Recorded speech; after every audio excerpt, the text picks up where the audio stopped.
आज का जो पाठ है हमारा वो है विधायिका का। जैसा कि हम सब जानते हैं कि भारत में कानून बनाने का जो संस्था सरकार के स्तर पर है उसको विधायिका कहते हैं।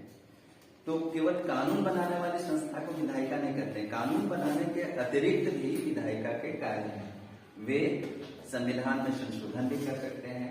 विधायिका जो चुने हुए लोग हैं, जनप्रतिनिधि हैं, उनको बहस का मंच भी उपलब्ध कराने का काम करती है। वित्तीय, कार्यपालिका या अन्य चीजों पर नियंत्रण का काम के साथ साथ सभी वर्गों को और सभी क्षेत्रों के लोगों को, सभी संप्रदाय के लोगों को बराबर का प्रतिनिधित्व प्रदान करने का कार्य जो संस्था करती है उसको विधायिका कहते हैं। चूंकि भारत में संघीय शासन व्यवस्था है, इस कारण यहाँ पर दो स्तर पर विधायिका है, एक केंद्र स्तर पर और दूसरा राज्य स्तर पर। केंद्र स्तर पर जो विधायिका है उसको संसद कहते हैं और राज्य स्तर पर जो विधायिका है उसको विधानमंडल कहते हैं। जो संसद है उसका निर्माण राज्यसभा, लोकसभा और राष्ट्रपति को मिलाकर के होता है, जबकि राज्य स्तर पर जो विधानमंडल है वह विधान परिषद, विधानसभा और राज्यपाल के मिलाकर होता है। भारत के सभी राज्यों में विधान परिषद नहीं है, ठीक है। यहाँ के मात्र 6 राज्यों में ही विधान परिषद है। तेलंगाना, उत्तर प्रदेश, बिहार, महाराष्ट्र, आंध्र प्रदेश और कर्नाटका में विधान परिषद है। शेष सभी जगहों पर विधानसभा ही है। अब इसको किन किन राज्यों में सवाल पूछता है कि किन किन राज्यों में विधान परिषद है या इनमें से किस राज्य में विधान परिषद की व्यवस्था है। तो इसको याद रखने के लिए एक सूत्र है टू बीमा कर, अंग्रेजी में TU और दोनों कैपिटल है, तो दोनों से 2 स्टेट का नाम आता है। T से तेलंगाना, U से Uttar Pradesh, BI Bihar, N Maharashtra, A Andhra Pradesh और KR स्मॉल है, पूरे मिलाकर के कर्नाटका, ठीक है। तो यह 6 राज्य जो हैं यहाँ पर विधान परिषद की सुविधा है। संसद की यदि हम बात करें तो यह विधायिका की सबसे सर्वोच्च संस्था है। भारत में कानून बनाने की सबसे बड़ी जो संस्था है उसको क्या कहते हैं? संसद। संसद का निर्माण राज्यसभा, लोकसभा और राष्ट्रपति के द्वारा होता है। भारत में जो विधायिका है वह द्विसदनात्मक है, 2 सदन वाली है। पहली है लोकसभा और दूसरी है राज्यसभा। लोकसभा को निम्न सदन और राज्यसभा को ऊपरी सदन कहते हैं, ठीक है। और 2 सदन क्यों बनाया गया है कि यह जब कानून का निर्माण करता है तो बहस होती है उस पर।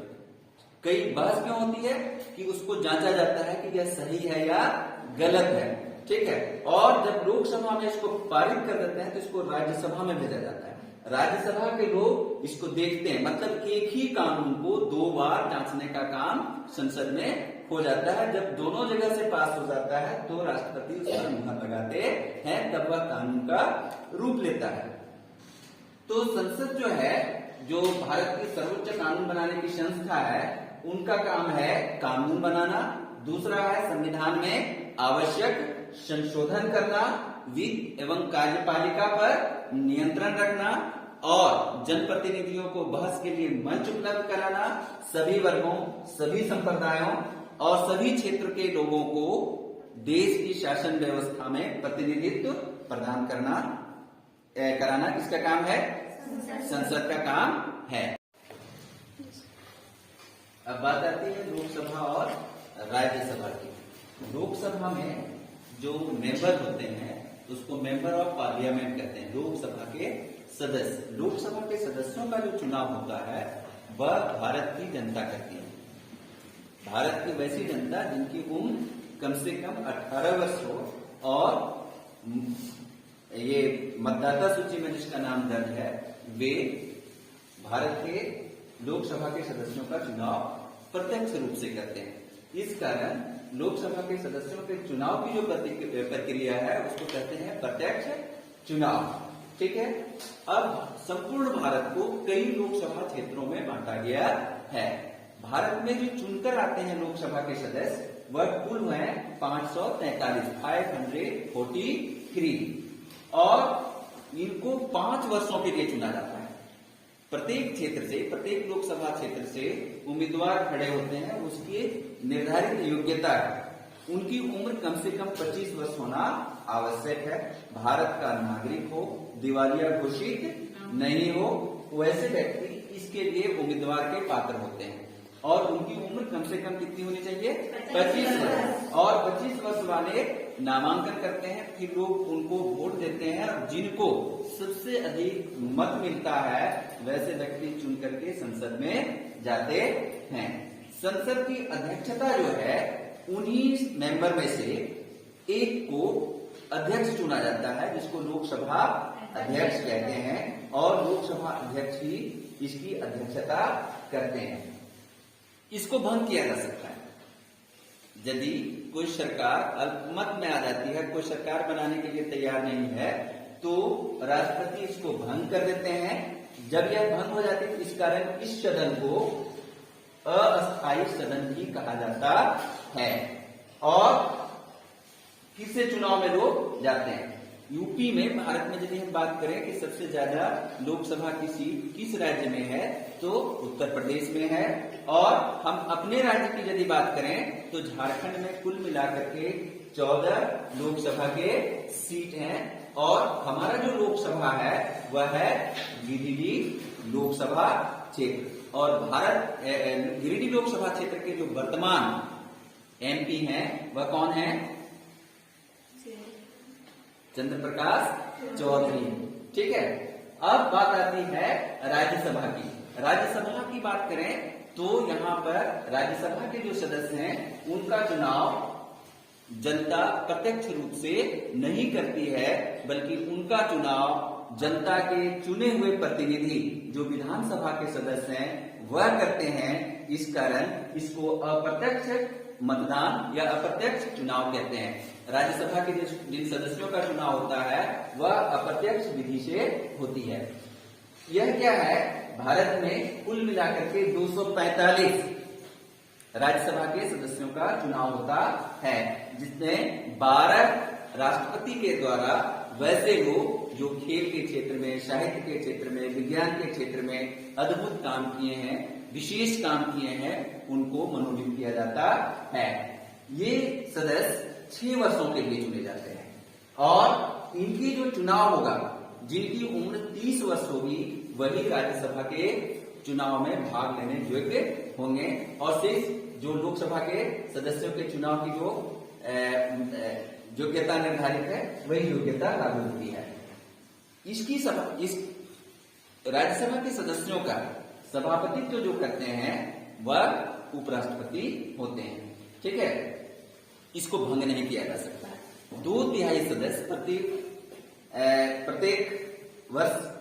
प्रत्येक 2 वर्ष में रिटायर होते हैं और उनके जगह पर फिर से चुनाव होता है, मतलब यह बना हुआ रहता है।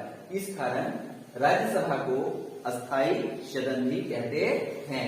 यूपी में सबसे अधिक 31 राज्यसभा की सीटें हैं और सबसे कम हमारे देश के सिक्किम में एक ही राज्यसभा की सीट है, जबकि झारखंड में यह कुल मिलाकर के 6 सीट है। जब किसी चीज पर कानून बनाई जाती है तो इसका एक प्रपोजल बनाया जाता है, प्रस्ताव बनाया जाता है। तो कानून का जो प्रस्तावित रूप है उसको विधेयक कहते हैं। कानून के प्रस्तावित रूप को क्या कहते हैं? विधेयक कहते हैं। और उस विधेयक को सबसे पहले क्या करते हैं? किसी सदन में रखा जाता है और सदन में उस पर चर्चा की जाती है। सदन में क्या की जाती है? चर्चा की जाती है और सदन उसको ऐसा भी कर सकता है कि विधेयक समिति के पास भेज सकते हैं और विधेयक समिति उसको देखती है और रिपोर्ट बना करके सदन को फिर से भेजती है। सदन रिपोर्ट को स्वीकार कर सकता है या अस्वीकार भी कर सकता है। ठीक है। और फिर सदन में उस प्रस्तावित विधेयक पर, प्रस्तावित कानून पर, जिसको विधेयक हम कह रहे हैं, उस पर डिस्कशन करती है, विस्तृत चर्चा करती है। जब विस्तृत चर्चा वह हो जाती है तो यदि लोगों को लगता है कि नहीं बनना चाहिए तो उसको पारित कर देते हैं, यदि नहीं बनना चाहिए तो उसको रद्द कर देते हैं। ठीक है, यदि पारित हो गया तो वहां से राज्यसभा में भेजा जाता है। ठीक है, राज्यसभा में उस पर चर्चा होती है और यदि लगता है कि नहीं ये कानून ठीक ठाक है तो उसको मंजूर कर लिया जाता है। यदि उसमें कोई कमी होती है तो उसको वापस कर दिया जाता है। राज्यसभा उसको रद्द नहीं करती, उसको क्या करती है, वापस कर देती है। अब क्या है, यदि मंजूर कर लिया गया उस कानून को तो फिर राष्ट्रपति के पास भेजा जाएगा और राष्ट्रपति जो है उस कानून को पढ़ते हैं। पढ़ने के बाद यदि उनको लगा कि नहीं ये कानून बनना चाहिए, इसमें कोई खामी नहीं है, तो वह मंजूर करते हैं। और यदि उनको लगता है कि नहीं इसमें कुछ सुधार होना चाहिए तो फिर से वह वापस लौटाते हैं। यदि मंजूर कर लिए, उस पर हस्ताक्षर हो गया तो वही विधेयक, वही प्रस्तावित कानून जो इन प्रक्रियाओं से गुजर करके आया और राष्ट्रपति ने उसको मंजूर करके हस्ताक्षर कर दिया, वह कानून का रूप ले लेता है। लोकसभा का कानून बनाने की जो प्रक्रिया है यही है।